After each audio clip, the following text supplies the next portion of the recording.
Hello, brains! Here's a riddle for you. If I'm supposed to study for a test, but I can't get started because I'm hyper-focused on playing a video game, and then I fail that test, whose fault is it? Mine or my ADHD?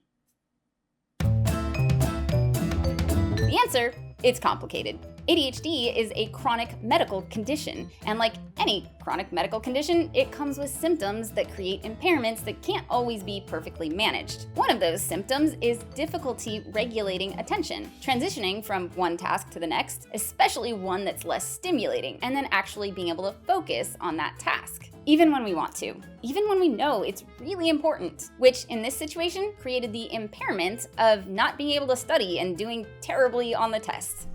Does that mean I get to fail every test and it's fine because my ADHD made me? No. Even though my ADHD isn't my fault, it's still my responsibility to find ways to work with my brain, tools and strategies that will help it be able to do what I want it to do so that I can have the kind of life I want to have. But here's the problem. If we don't know why our brains are having a hard time focusing, and everyone else seems to be able to do it if they just put in the effort, it's easy to believe it's just our fault. At first, that might look like guilt. Oh man, I should have started studying earlier. I should work harder at this, so we try to. But the 50th time it happens, we might start to feel like our behavior isn't actually the problem. We are. And it doesn't help when our parents, teachers, and classmates agree. Flaky, stupid, unmotivated, disorganized, difficult student, procrastinator, irresponsible, space cadet, lazy.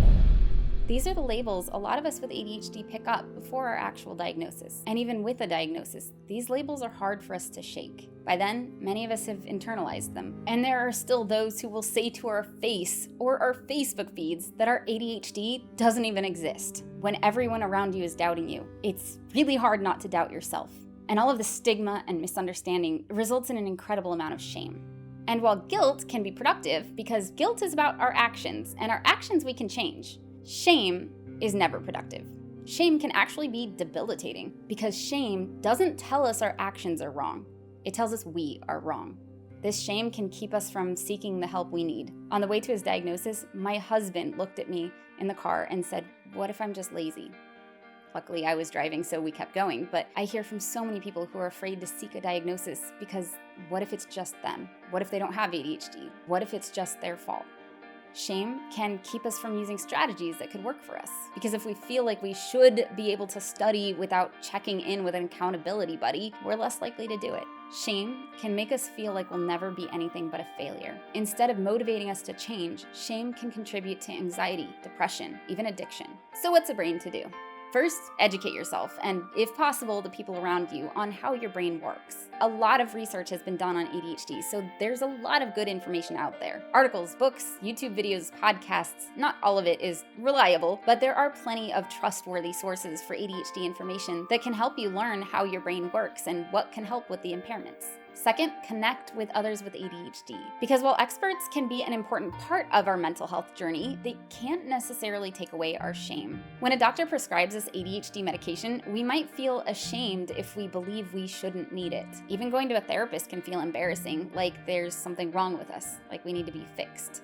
Connecting with others with ADHD can help us let go of that shame by normalizing what we're going through. Because it is normal when you have ADHD. It's normal for treatment to include therapy and medication and for that to still not be enough. It's normal to struggle with things as simple as doing the laundry or the dishes or sitting still in a chair. And when you don't have to explain why those things are hard for you, when you can talk openly about your struggles and be met with empathy and understanding and humor instead of skepticism and judgment and pity.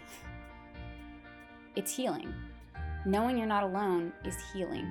And that's what's magical about this community.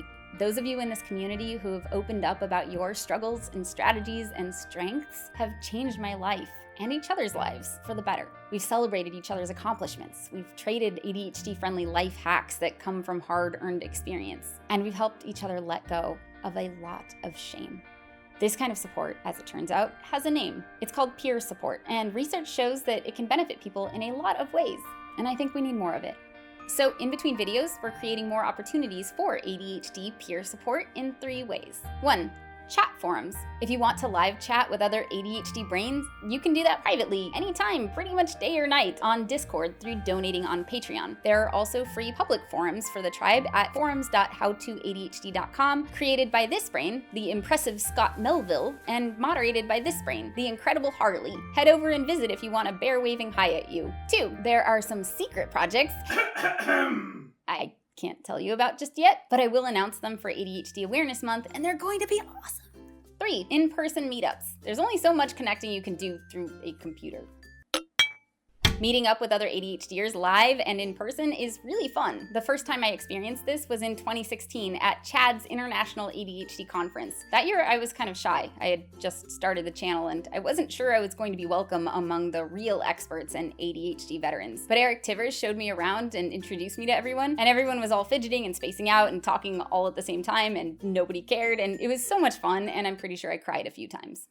I'm going back this year, and this year it's going to be even bigger. Chad, Ada, and the ACO are all putting it on, and this year I was invited back to be the closing keynote speaker.